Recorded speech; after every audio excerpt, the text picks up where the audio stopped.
Welcome back, everybody, to the Wandering Samurai Study, in which we review and analyze every single act told in Rurouni Kenshin. And today's act is Act 53, Agreement. And it's the second part, or I guess the true beginning of the Saito versus Kenshin fight.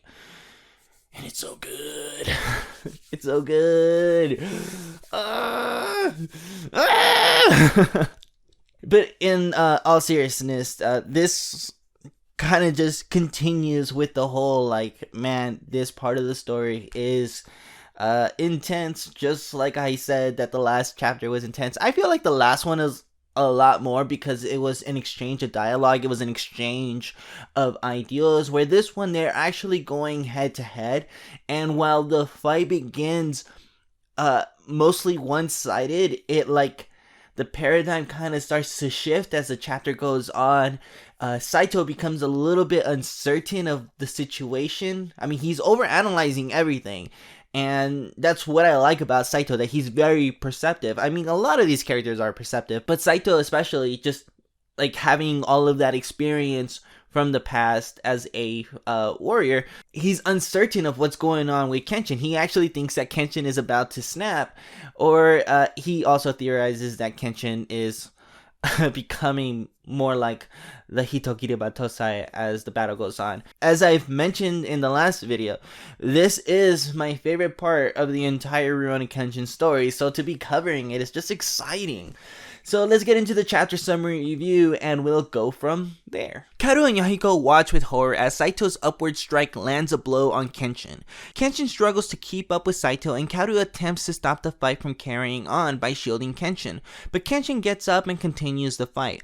Little by little, Kenshin's reflexes become quicker, as Saito wonders if it's due to Kenshin's body exerting more than he can put out, or if his mind is reverting back to the Hitokiri Battosai. Saito uses the true form of the Gatotsu, and Kenshin dodges it easily, landing a strike on Saito. Kenshin demands Saito get up to continue their deathmatch, and Kaoru realizes that Kenshin looks more and more like he did during the battle with Jine, as she begs for someone to stop them. So let's go ahead and talk about three components of this chapter: Kaoru, Saito, and Kenshin. Yahiko's there, but he's not really doing much, but he adds to what I'm going to talk about with Kaoru. So let's begin with Kaoru. I loved Kaoru in this chapter. She was amazing. She was everything that I think needed to be here to really sell the gravity of the situation that these characters are in. Kaoru being the only one that experienced Kenshin reverting to his Hitokiri Battosai self during the Jine conflict, absolutely knows what Kenshin looks like. And her being nervous about Kenshin going into this fight in the first place, it's further supplemented here. We can see that the horror that she was exhibiting in the previous act, she continues here. But rather than just standing there in horror the way that maybe Yahiko was doing, Kaoru tries to do something about it. She actually inserts herself into the fight. This is a fight between two people from the Bakumatsu going at it in ways that they only did back then. Saito mentions that the fights or the moves that he is using are moves that are no longer seen today. And she is a person from the new generation coming in and trying to stop this fight. She tries to shield Kenshin, and for somebody who loves Kenshin and somebody who admires the man and just is so happy to have this person in her life, it's just such a good move for her. This is what I like about Kaoru. I like Kaoru being active and participating in the story. I mean, I like when all of the characters participate, but Kaoru especially, who I feel got kind of sidelined in the last act, or in the last arc. And of course, she got sidelined during the Oniwaban stuff. When Kenshin utters the words that he will be the one that kills Saito, the face that Kaoru shows in this panel particularly, it says everything that you need to know. Everything that is running through her mind, we can see it there. I think that if it was any other story, maybe it would have cut to a flashback, or it would have shown us Kenshin fighting Jine in the way that the way that that it made Kenshin there. But with her face in horror, I think that it allows us, the readers, to flashback ourselves into that time. Never mind that it was at the end of the chapter and there really wasn't a whole lot of pages to utilize. The effect, or the way that this panel was drawn or displayed, it tells you everything that you need to know. And having Yahiko there and just kind of watching him being nervous about the fight as well, but like Yahiko just not being there, it just elevates Kaoru's horror more, because she was there when it was happening with Jine, and now she's reliving it again. The horror that she was trying to prevent, or the horror that she did not want to become a reality, is becoming a reality. And for that, I think that Kaoru is probably my favorite part of this entire chapter. She was really good here. She was really good. So let's go ahead and move on to Saito. Saito was an absolute tank in this chapter. Through the previous last few chapters, Saito has displayed this overconfidence that here we see is not just being overconfident. I mean, we know that he was strong because of what he did to Sanosuke, but having complete control of the fight in the beginning and overwhelming Kenshin to where it makes everybody else nervous, it like just elevates him in his, as far as his strength goes. If you compare and contrast the Jine fight and the Saito fight, there is a lot more intensity to this. Saito is going way harder on Kenshin than I think Jine did. Jine added pressure to the fight by making it difficult for Kaoru to breathe, kind of making the situation more urgent. And Saito is just like a bulldozer ramming through Kenshin and forcing him to overexert his body.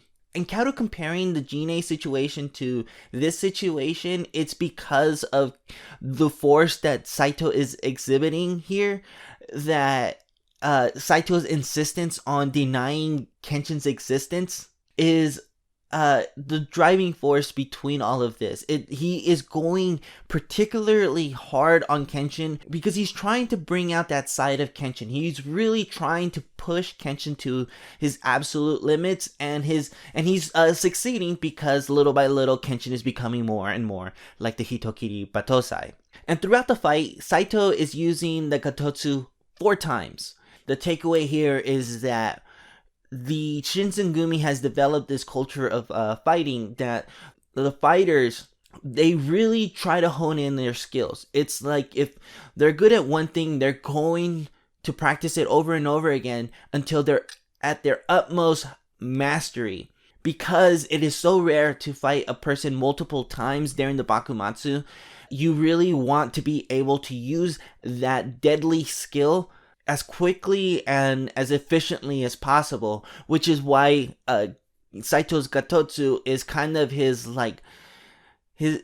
trick. It's weird though, because it kind of makes him like a one-trick pony, I think, but like if he's good at it, I mean, he's gonna use it, and we will see Saito use it from here on out. And this chapter ends with Saito saying that he has some orders to test out Kenshin, but now he doesn't care about them. What does that mean? I guess we're gonna have to wait and find out, but let's finish off the chapter by talking about Kenshin. I think that this chapter bonds Kenshin and Kaoru in a subtle way, because Kaoru, as I've been saying, is Kaoru was the only one that was there to experience Jine. Kaoru knows exactly what she's seeing when she sees Kenshin.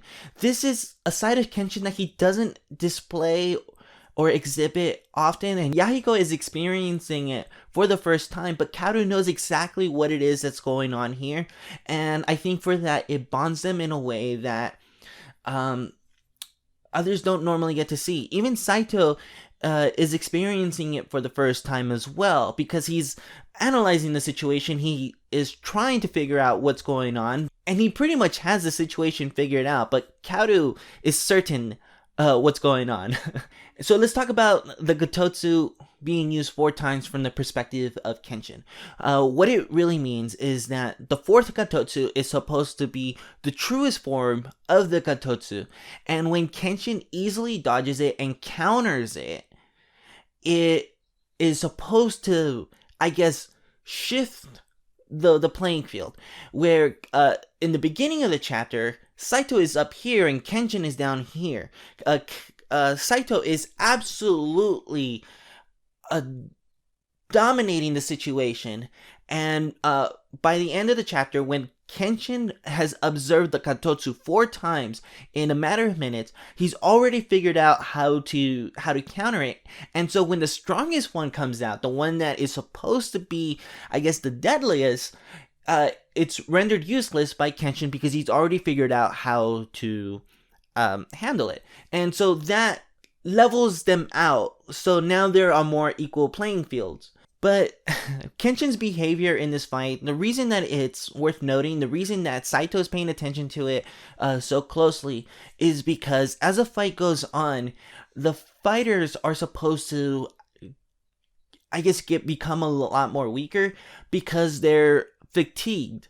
They're tired, they're exhausted, they're also wounded from the slashes, from the hits. And Kenshin is exhibiting the opposite effects. He's becoming a better fighter as the battle goes on. We see that he's breathing heavier, that he's overexerting himself, and yet he's becoming a stronger fighter, where he can avoid the Gatotsu after the 4th time and avoid the strongest Gatotsu. In this way, that this fight is just interesting in itself because of the changes that are going on within Kenshin. So that has been Act 53 of Rerunning Kenshin. If you like this video and you want to see more, then consider subscribing to the channel, leave a thumbs up, and comment down below something that you liked about this chapter. What did you guys think about Kaoru being here? The way that she acted in this chapter. I really like it, but I want to know what you guys think about that, because it's a little bit more subtle. I think that the more focus is really Saito and Kenshin, the fight itself, but Kaoru being there, I think it's my favorite part of this chapter. Let me know what you guys think down below. I'll see you guys all in the next one. Bye, cha. As Saito theorizes, as Saito theorizes it, as